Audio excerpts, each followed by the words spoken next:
BRS ఖాళీ, KCR party ఖతం. ఒక్కరా ఇద్దరా వందల మంది బడా నేతలు కారు దిగేస్తున్నారు. వేలాది మంది కార్యకర్తలు పార్టీని విడుతున్నారు.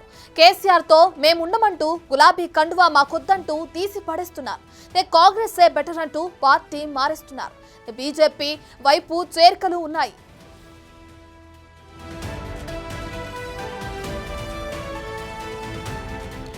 రోజుకో బిగ్ లీడర్. కండువాలు కప్పడంలో సీఎం రేవంత్ నిత్యం బిజీ. అంతా పెద్ద స్థాయి నాయకులే. సిట్టింగ్ ఎంపీలు, మాజీ ఎంపీలు, మాజీ మంత్రులు, ప్రస్తుత ఎమ్మెల్యేలు, మాజీ ఎమ్మెల్యేలు, ఎమ్మెల్సీలు, ఇలా వాళ్ళు వీళ్ళు అనే తేడా లేకుండా బీఆర్ఎస్ నుంచి వలసలు జరుగుతున్నాయి.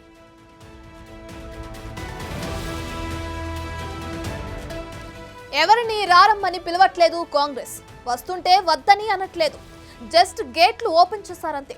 రేవంత్ చెప్పినట్టే వెల్లువలా వచ్చి చేరుతున్నారు బీఆర్ఎస్ లీడర్లు. ఇటు రేవంత్ ఇల్లు, అటు గాంధీ భవన్ వలసలతో ప్రతిరోజు సందడే.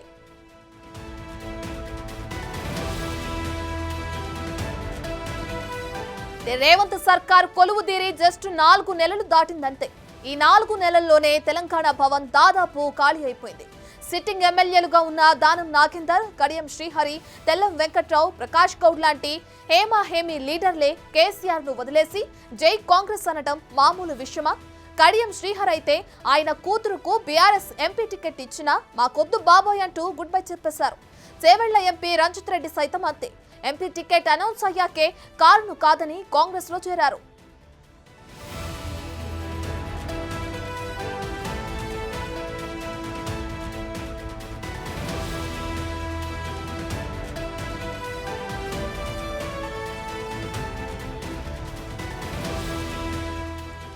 Nagar Kurnool MP Pothuganti Ramulu, Zaheerabad MP BB Patil, Warangal MP Pasunuri Dayakar బీజేపీలో చేరారు. పెద్దపల్లి ఎంపీ బోర్లకుంట వెంకటేష్, ఆదిలాబాద్ మాజీ ఎంపీ గొడం నగేష్లు వారి దారి వాళ్ళు చూసుకున్నారు.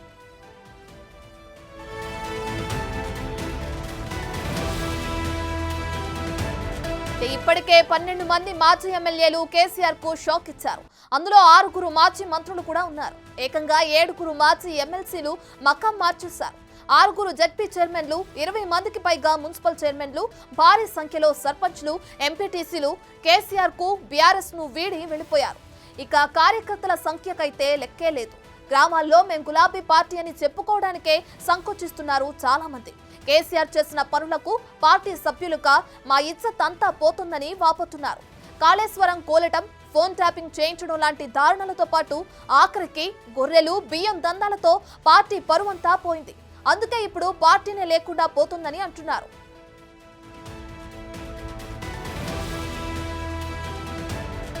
ఇంత జరుగుతుంటే కేసీఆర్ మాత్రం 20 మంది కాంగ్రెస్ ఎమ్మెల్యేలు తనతో టచ్ లో ఉన్నారంటూ మైండ్ గేమ్ ఆడుతున్నారు.